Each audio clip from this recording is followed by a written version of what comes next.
अगर आपका हलवा कभी परफेक्ट नहीं बनता, कभी ज़्यादा गीला हो जाता है तो कभी ज़्यादा सूखा, तो आज की रेसिपी बिल्कुल आपके लिए है। ये है कतली वाला शब बारात स्पेशल हलवा, इतना सॉफ्ट कि बस मुंह में रखते ही घुल जाए। और सबसे बड़ी बात, इसमें कोई भी मुश्किल स्टेप नहीं है। तो मैं आज आपको बताऊंगी वो एग्जैक्ट मेजरमेंट्स और टाइमिंग जिससे आपका हलवा बनेगा बिल्कुल हलवाई जैसा और ना ही बनेगा चिपचिपा।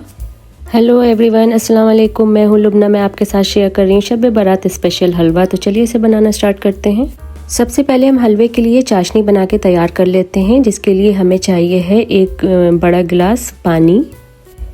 इसमें हम ऐड करेंगे 1.5 कप शुगर, और अगर आप शुगर को मेजर करेंगे तो करीबन 250 ग्राम शुगर होगी। शुगर को हमें यहाँ पर पकाना है जब तक वो डिज़ोल्व ना होने लगे। तो यहाँ पर हम ऐड कर रहे हैं येलो फूड कलर, ये ऑप्शनल है। इसकी जगह पे आप सैफरन के स्ट्रैंड्स भी यूज़ कर सकते हैं। और इसमें हम शामिल कर देंगे 1 चम्मच इलायची का पाउडर, और अगर आपके पास इलायची पाउडर नहीं है तो आप इलायची के दाने भी डाल सकते हैं। गैस का फ्लेम यहाँ पर हाई है। हमें यहाँ शुगर को जब तक पकाना है जब तक एक तार की चाशनी ना बन जाए। और ये देखिए हमारी यहाँ पर चाशनी जो है तैयार हो गई है, और ये देखिए एक तार की चाशनी बन चुकी है। बस अब हम गैस का फ्लेम बंद कर देंगे। हमें ज़्यादा नहीं पकाना है, वरना क्या होगा, हमारा जो हलवा होगा वो अकड़ जाएगा। अब एक कढ़ाई में हम शामिल करेंगे 1 कप घी। 1 कप घी जो है वो 200 ग्राम के बराबर होगा। अब इसमें हम शामिल कर देंगे आधा कप सूजी, क्योंकि हमारा जो हलवा है, हम लोग सॉफ्ट हलवा खाना पसंद करते हैं, तो इसलिए हम सूजी की क्वांटिटी जो है कम रख रहे हैं। अगर आपको थोड़ा सख्त वाला हलवा चाहिए तो आप सूजी की क्वांटिटी थोड़ी बढ़ा भी सकते हैं। तो यहाँ पर हमने आधा कप सूजी ली थी, जिसे कि हमें रोस्ट करना है बहुत अच्छे से। बस चम्मच को चलाते रहेंगे ताकि सूजी जो है जले ना। गैस का फ्लेम मीडियम टू लो रखेंगे। और यहाँ पर हम 1.5 कप जो है बेसन डालेंगे। सेम मेजरमेंट कप यूज़ करेंगे जिससे हमने सूजी डाली थी, वही सेम मेजरमेंट कप से हमने 1.5 कप यहाँ पर बेसन शामिल कर दिया है। बेसन को हम लोग चने का आटा भी बोलते हैं। गैस का फ्लेम हम लो रखेंगे और हमें इससे मिक्स कर लेंगे और चलाते रहेंगे, कॉन्टिन्यूसली स्टर करते रहेंगे ताकि जो हमारा बेसन और सूजी है वो दोनों ही अच्छे से भुन जाएं। और जो भी गुठलियाँ बन गई हैं इसे हम तोड़ते रहेंगे, और ये इस तरीके से हम प्रेस करते हुए चलाते रहेंगे और पकाते रहेंगे। तो फ्रेंड्स, अगर आपको ये रेसिपी अभी तक यूज़फुल लग रही है और ऐसे ही ऑथेंटिक फेस्टिव रेसिपीज़ आप देखना चाहते हो तो प्लीज़ चैनल को ज़रूर से सब्सक्राइब कर लें। आपका एक लाइक और सब्सक्राइब मुझे और अच्छा कंटेंट लाने के लिए बहुत ही मोटिवेट करता है। तो चलिए फिर से रेसिपी की तरफ चलते हैं। तो जैसे ही बेसन अच्छे से भुनने लगेगा तो ये थोड़ा लिक्विडी फॉर्म में होने लगेगा।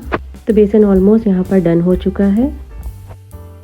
बिल्कुल हमें ब्राउन नहीं करना है, वरना जो कतली का कलर है वो बहुत डार्क हो जाएगा। अब इस स्टेज पे हम गैस का फ्लेम पहले तो बंद कर देंगे, और आधा कप जो है वो हम मिल्क डाल देंगे और जल्दी जल्दी मिक्स करेंगे। और ये देखिए यहाँ पर जैसे ही हमने मिल्क डाला, इसका जो टेक्सचर है वो भी चेंज हो गया। मिल्क हम धीरे धीरे करके शामिल करेंगे। तो पहले हमने जो है वो थोड़ा सा ऐड किया था, और बाकी रिमेनिंग हम फिर से शामिल कर देंगे। जो टोटल इसमें हमने मिल्क शामिल किया है वो आधा गिलास शामिल किया है।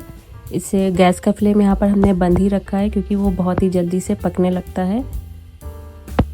अब यहाँ पर हम गैस का फ्लेम फिर से टर्न ऑन कर देंगे, बिल्कुल लो रखेंगे, और जो हमने चाशनी बना के रखी थी उसे हम शामिल कर देंगे। पूरी चाशनी हम ऐड कर देंगे और फिर इसे स्टर करना शुरू कर देंगे। गैस का फ्लेम हमारा लो ही है, क्योंकि यहाँ पर क्या है, बहुत जल्दी गुठलियाँ बनने लगती हैं, इसलिए हमें कॉन्टिन्यूसली स्टर करना है। ये स्टेप आपको बहुत ही क्विक करना पड़ेगा, वरना ये जो है वो बहुत जल्दी, हलवा बेसन और का है इसलिए वो बहुत जल्दी जम जाता है। बस 2 से 3 मिनट और पकाएंगे और हमारा जो ये बैटर है इसका ये बनके तैयार हो गया। एक प्लेट को हमने पहले ही देसी घी से ग्रीस करके रख लिया था। ये स्टेप आप पहले से करके रख लिएगा, ताकि जैसे ही आपका हलवा रेडी हो वो आप उसमें फ़ौरन डाल सकें, क्योंकि ये हलवा बहुत जल्दी सेट हो जाता है, इसलिए ये पहले से आप तैयारी करके रख लें। और इस तरीके से इसको फ्लैटन कर दें। इसे आप एक कटोरी से भी कर सकते हैं, या फिर इस तरीके के चम्मच से भी कर सकते हैं सेट। हल्के हाथों से इसे प्रेस करें। और फिर यहाँ पर हम कुछ ड्राई फ्रूट्स ले रहे हैं। यहाँ पर हमने लिया है चिरौंजी, नारियल का बुरादा, काजू ये हम मिक्स कर लेंगे और ऊपर से इसे हम छिड़क देंगे। ड्राई फ्रूट्स आप अपनी चॉइस के ले सकते हैं, आप चाहें तो पिस्ता भी ऐड कर सकते हैं, बादाम, जो भी आपके घर में रखे हुए हैं वो आप इसमें स्प्रिंकल कर सकते हैं।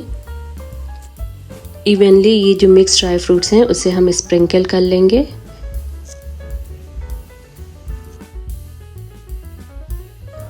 एक बार फिर से इसे प्रेस करेंगे ताकि जितने भी ड्राई फ्रूट्स हैं वो इसमें अच्छे से हलवे पे चिपक जाएं। लाइट हैंड से प्रेस करना है इसे। ये हो जाए तो आप इसे फ्रिज में कम से कम 1 घंटे के लिए रख दिए सेट होने के लिए, और इसे जब फ्रिज से निकालेंगे तो ये परफेक्टली सेट हो चुका है। अब इसे कतली के शेप में हम कट कर लेंगे। तो ये हॉरिजॉन्टल और वर्टिकल लाइंस में हम इस तरीके से निशान लगा लेंगे। तो आपको जो भी शेप में कट करना है, स्क्वायर में या कतली में, आप वैसे कर सकते हैं। ये हलवा बहुत ही सॉफ्ट है, जब ये कटिंग करें तो बहुत ही आराम से करें। तो चलिए एक कतली मैं आपको निकाल के दिखाती हूँ। देखिए ये टेक्सचर कितना ज़बरदस्त बना है, कितना सॉफ्ट है, ना ही हार्ड है, बिल्कुल परफेक्ट है। ये हलवा इतना सॉफ्ट होता है कि इसे बच्चे और बड़े बुज़ुर्ग सब लोग बहुत ही आराम से खा सकते हैं। खाने में बहुत ही मुलायम होता है। और देखिए ना ही कोई झंझट है, ना ही दाल पीसना है, आसानी से बेसन और सूजी का हलवा बनके तैयार हो गया है। फ्रेंड्स, अगर आपको ये शब बारात स्पेशल रेसिपी पसंद आई है तो वीडियो को लाइक करें, कमेंट में अपना फीडबैक ज़रूर बताएं और चैनल को सब्सक्राइब करना मत भूलिएगा। फिर मिलते हैं नेक्स्ट वीडियो में, जब तक के लिए bye bye, take care and stay well.